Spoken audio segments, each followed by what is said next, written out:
दोस्तों सोचिए आपको किसी यूनिवर्सिटी से बीएड में एडमिशन लेना हो और यूनिवर्सिटी आपको एडमिशन दे भी दे और एडमिशन देने के बाद वहाँ पर आपको बाद में पता चलता है जिस सब्जेक्ट से आपने बीएड में एडमिशन लिया है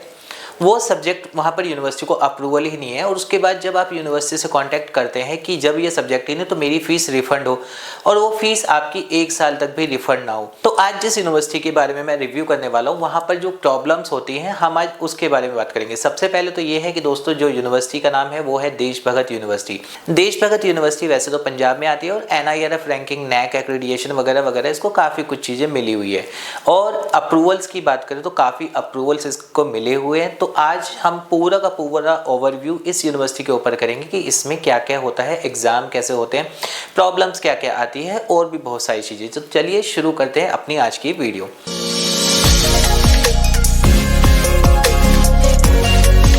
दोस्तों देश भगत यूनिवर्सिटी की अगर हम बात करें तो ये यूनिवर्सिटी पंजाब में आती है, चंडीगढ़ के पास है। और जिसमें कि अगर हम बात करें अप्रूवल्स की तो इस यूनिवर्सिटी को काफ़ी सारे अप्रूवल्स हैं, जैसे कि UGC का अप्रूवल्स इसको 2012 में मिल चुका है। UGC का अप्रूवल जिस भी यूनिवर्सिटी को होता है तो वहाँ पर आप ग्रेजुएशन, मास्टर जैसे कोर्सेज कर सकते हैं। उसके बाद अगर हम बात करते हैं तो इसको फार्मेसी काउंसिल ऑफ इंडिया का अप्रूवल है, यानी कि हाँ इसमें से अगर आप B फार्मा, D फार्मा जैसे कोर्सेज करते हैं तो वो भी आपका वैलिड माना जाएगा। बार काउंसिल ऑफ इंडिया का इसको अप्रूवल मिला हुआ है, यानी कि लॉ कोर्सेज भी आप इस यूनिवर्सिटी से कर सकते हैं। इसके बाद बात करते हैं NCTE, national council for teachers education, यानी कि बीएड के लिए भी इस यूनिवर्सिटी को अप्रूवल मिला हुआ है। अब दोस्तों बात करते हैं ये कि कोर्सेज की अगर हम बात करें तो यहाँ से आप सारे ही लगभग कोर्सेज कर सकते हैं, जैसे कि BA, MA, MBA, MCA, BCA या फिर B फार्मा, D फार्मा या एग्रीकल्चर कोर्सेज या फिर BEd या फिर लॉ कोर्सेज, सारे ही कोर्सेज इस यूनिवर्सिटी से आप आराम से कर सकते हैं।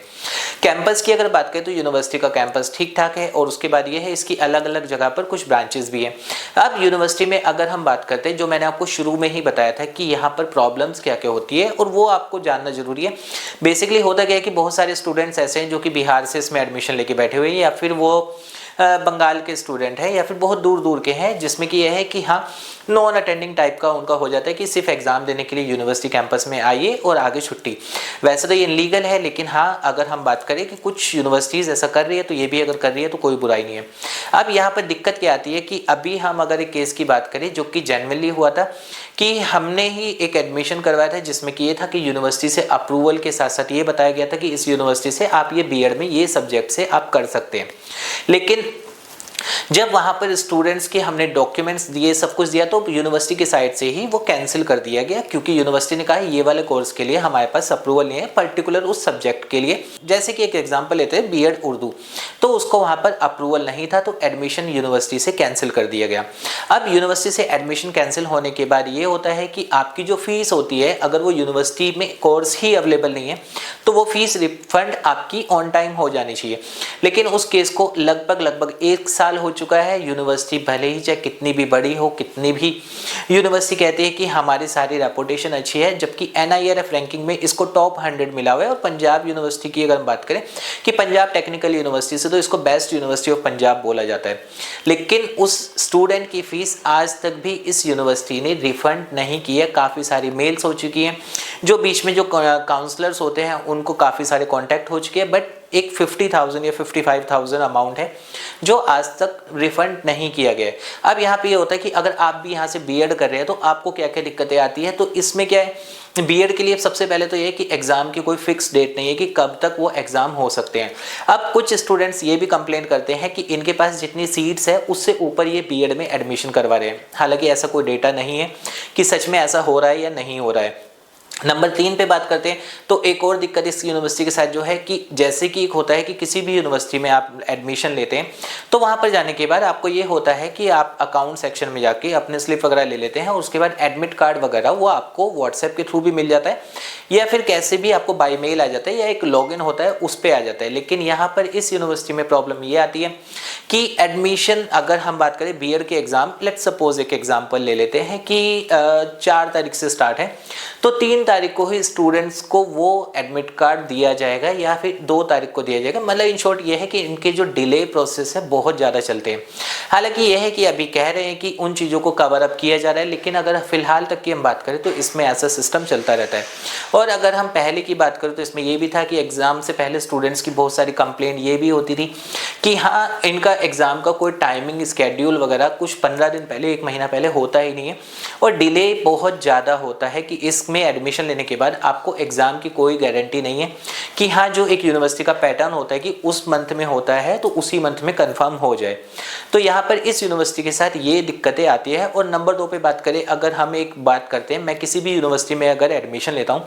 तो मुझे एक एडमिशन सपोर्ट मिलता है, यानी कि मेरा एडमिशन के बाद क्या क्या चल रहा है, किस तरीके से चल रहा है, और आगे अगर मुझे कोई दिक्कत होती है तो मेरे पास कोई ना कोई अवेलेबल होता है जो मेरी उन प्रॉब्लम्स को सॉल्यूशन देता है। यहाँ इस चीज़ में भी इस यूनिवर्सिटी के साथ ये दिक्कत आती है कि आप एक बार एडमिशन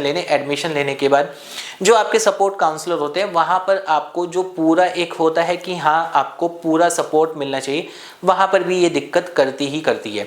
वैसे अगर हम बात करें जो ऑन कैंपस स्टूडेंट्स की है कि रेगुलर स्टूडेंट जो वहाँ पर जाकर पढ़ रहे हैं, उनका फीडबैक अगर हम बात करें तो हाँ, वो यूनिवर्सिटी के लिए कुछ अलग चल रहे हैं, जिसमें कि है कि उन लोगों की जो कंप्लेंट्स हैं